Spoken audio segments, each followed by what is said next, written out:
we stepped away for a minute. I really did try. I wanted the podcast to be something that kept going, and I still had stuff to say. But it didn't work out right like that. Outside of the fact that I wasn't aligned with me or speaking necessarily my truth, I was trying to mimic a lot of things that I was seeing around me in society surrounding, justice reform and prison treatment and blah, blah. I was producing. So, we were smart. We stepped back just a little bit. I'm back though. And know when I say that, I am back in a stance where I can speak from a genuine space. And I'm going to be extremely uncomfortable this season. I'm speaking about a lot of things. Because the conversation that you have with an individual that has just stepped out of prison versus the conversation you have with that same individual 6 months from that day, months, a year, 2 years, it's not the same. And you also have to know that every person that gets out holds a different story, a different circumstance, a different situation they may have to return back to. And this girl right here, she just wanted to return back to normal.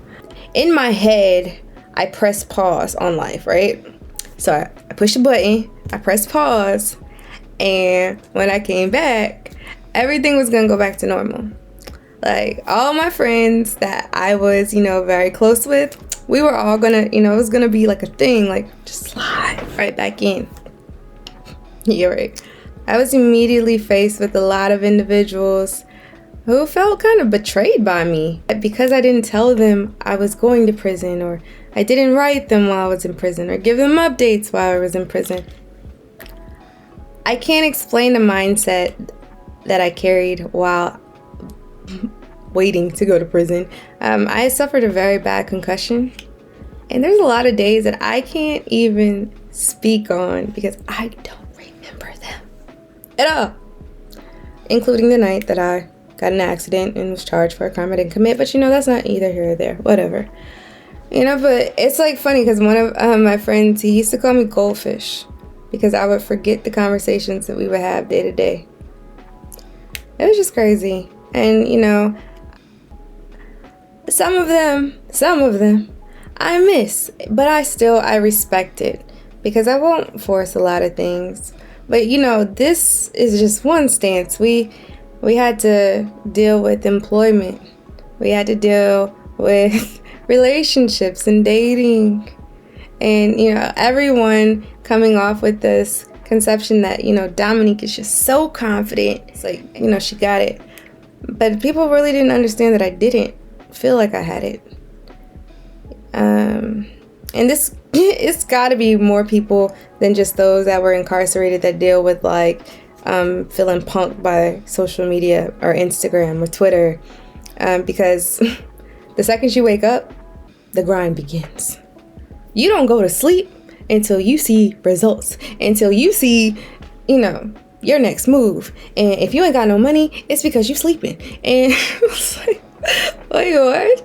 So you start seeing all these things, and my circle, my network that I come back to, everybody is like married with kids, or maybe they don't have a husband or a wife, or so just watch that around, and they are like living in like Bahrain and traveling, and everybody's going to it. Everybody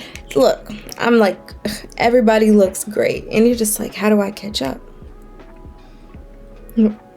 How do you catch up? That's bro, you were gone for 5 years. Like, you don't catch up. You work at your own pace.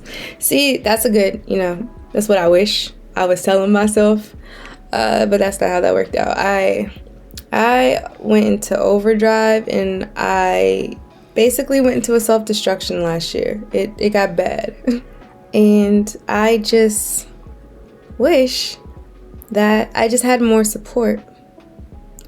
I came back I was on interstate compact when I got out of prison. So what that means is that if you have probation or parole after you get out, that typically you're supposed to, go report to that state or county's district, or I'm messing all these words up. You're supposed to report to that state and that parole or probation officer, right? However, because I was not from there, and other people that are like me, if you have a place to go, like you have a family member, an immediate family member, you could apply to go do probation there. And so I did that, and I came back home to my mom. But I came back to no resources. I came back to no one in my community from incarceration. I felt so alone. Individuals that have been incarcerated listening to this right now, there's some conversations you can't really have with other people. Like, you have to explain so much. But when you're talking to someone that's lived that life with you, you can say so little and they get it. I didn't have anybody that just got it. Now, not saying that stayed that way. Eventually I was introduced to other, individuals that would further assist me and direct me in their measure, and really, put me on game of, just learning the system. I just had the unfortunate situation that none of that help came from North Carolina, more particularly like the 919 area. And I fought for it. I fought for help. Just wanted to interrupt the podcast to bring you a brief message from one of our sponsors. That's right, you heard that. Correctional Views got sponsors, yo. And this is Spring Break Watches. They are a Black-owned designer watch company based out of North Carolina.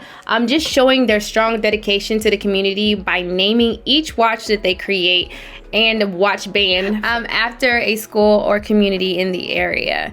So they had a passion to just provide a style that speaks to everyone, and they spoke to me because my favorite color is purple, and now they're giving me options.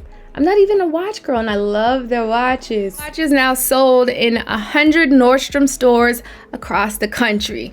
Just giving people something to be proud about while breaking the price tag for what's typically labeled as a designer watch. Stay committed to just bringing more towards the community, educating the community, which is why they have aligned with Correctional Views. And it is just a beautiful thing, because the more you guys listen to this podcast, the more opportunity you're going to find out how you're actually gonna win one.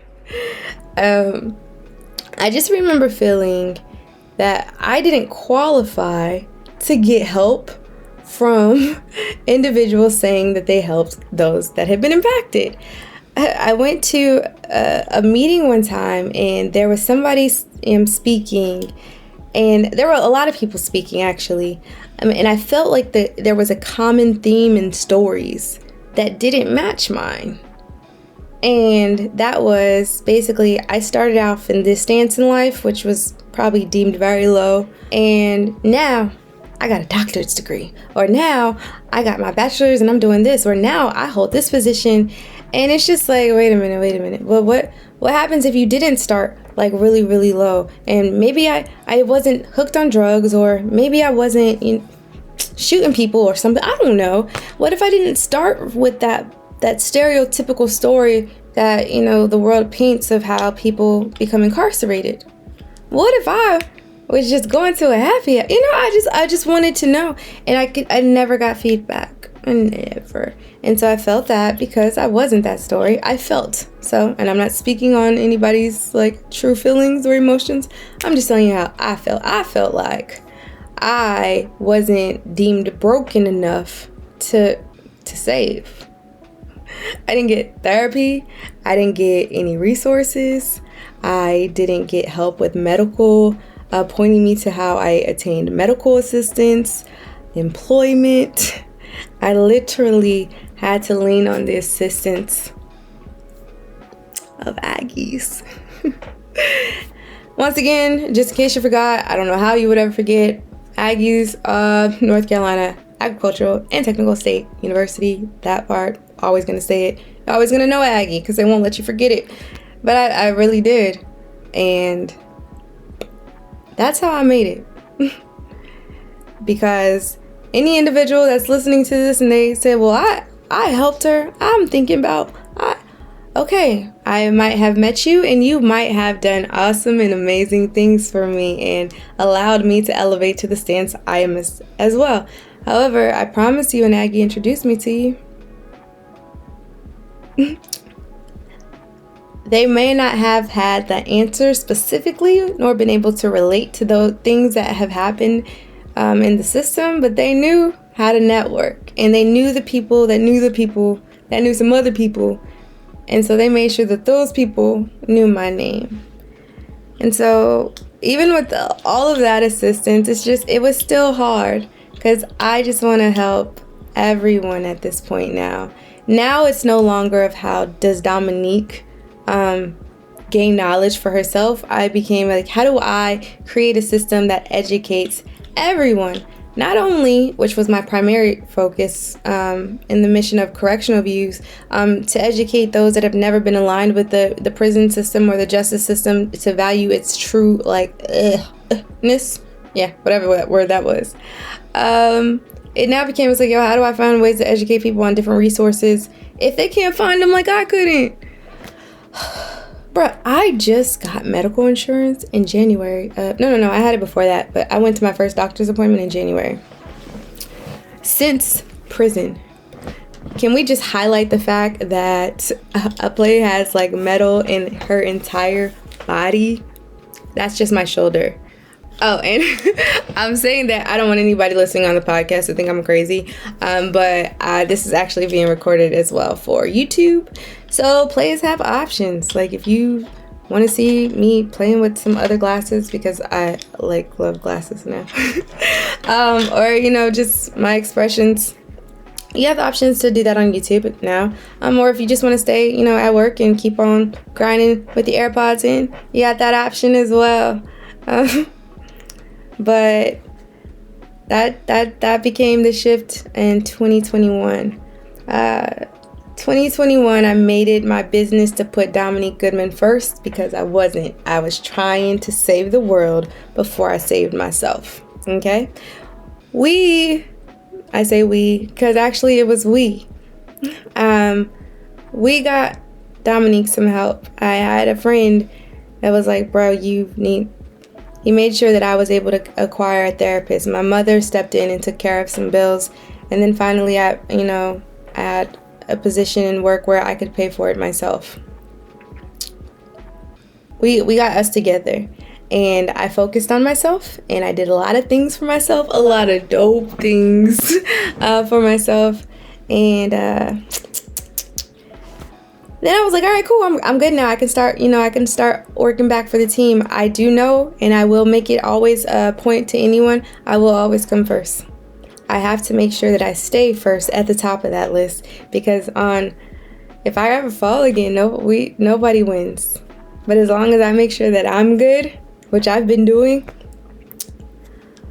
we all will win. And when I say we, those that listen and become more educated in stances behind the purpose of this and how bad prisons and jails are, and they really need to come down, as well as the individuals listening or get directed to this and you've been in the system as well, just to know it is possible. It takes a lot of hard work. You may start understanding why social media says you don't sleep, because sleep doesn't come with it as well. However, if you're sleeping right now, that is okay as well, because sometimes players need sleep. So we're gonna talk about all of these things. I promise. I actually promise. We're also going to have the opportunity to meet. They're gonna come on here, and y'all get to see them and what they look like and how they are and how great they are. They'll be up here, speaking on for themselves and what they do and how it actually aligned in the assistance of what I do and how I am able to stand on what I stand on as of now. I made it my business to begin not only on the podcast, speaking on this journey of what's been occurring, both good and bad, to find a way to duplicate support. So if you are watching or listening, I'm going to have the link, if you're watching on the YouTube, of my Instagram. It's just Correctional Views. No big difference, at Correctional Views, Instagram. And that way you will be able to see not only information and content surrounding different things, justice and prison system, and maybe new bills that are passed in different states that might impact some people, things that you should know, things that people wish they would have known before they went to prison. That's going to be a really big one, because it's so vital that you just have that some of those nuggets in the back of your head sometimes. Because I can say, if I knew then what I know now, I would have never been in prison. Nope. And y'all wouldn't be up here looking at my cool glasses right now. But yeah, I found a way to start spreading the support. And so we have a lot of Black-owned companies that have, donated different gifts. And I'm so excited. And some of the things I've paid for, that people that have been impacted are going to have the opportunity to have access to for free. You're going to be able to receive different just gems and tools and knowledge from people, because what we all need to understand heavily is, despite our traumas, they ain't nothing much different, especially when we zoning in on the Black community. Trauma is what we have been living in since we've been brought to this country. Agree or disagree? Okay. Right. What we have always had to do is find and develop ways to overcome different oppressions that have been set upon us, that we always succeed on. True or false? Okay. Okay. One thing that society has done is try to in place this case system to, elevate some over others, to make them feel that they're better than other people. It's just like they did with poor whites back in slavery, when they realized that they were banding together with slaves to overthrow, the slave owners, the masters. They were like, oh, we got to make these poor white folks feel important real quick, or this is about to be a wrap. We're going to let them control the slaves, because we got to let these poor whites know that they better than slaves. And so it's just that seems to be coming a thing where it's being replicated even within our community, that you think that there is a difference, or you may not feel that you will ever be impacted by some of the things that others have gone through, or go to prison.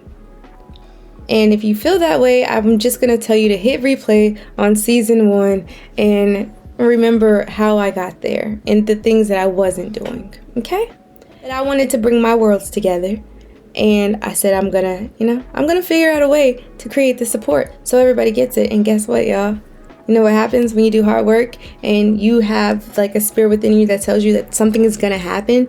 They call it manifesting. I call it Camille manifesting. We'll talk about that later, because that mess is so true. But anyway, stuff starts happening. And so I just hope that it continues to happen and the support continues to grow and communities continue to realize that there's so much more in common between all of us, that if we could just help each other in different ways, yo, bro, how great could we all be?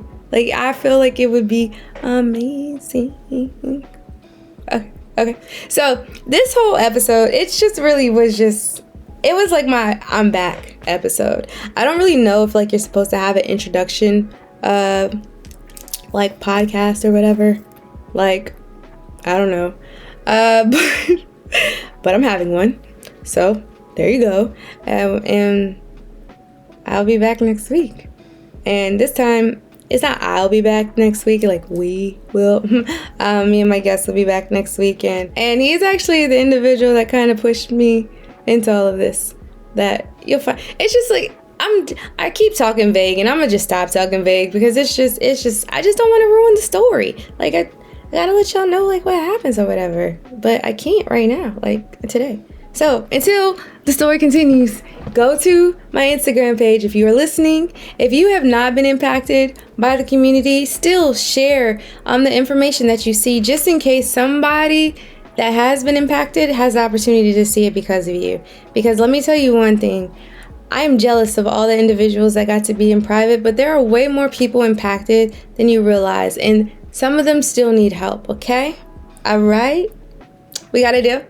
Okay, so 1, you're going to come back next week and we're going to keep talking. Number 2, you're going to go to the Instagram page. You're going to see this stuff and you're going to retweet it. Like, I've designated March a whole national holiday because I feel if people make up holidays every day anyway, tomorrow's probably going to be like National Krispy Kreme Donut Day. Who knows? But for real, I do already have an actual date that's designated. It's National Free Haircut Day, March 19th. For the people that have been in the prison and jail system, and for them people only. Y'all will see the flyers, don't worry, and there's more to come. Yeah, we got a lot of talking to do this season, y'all. A lot.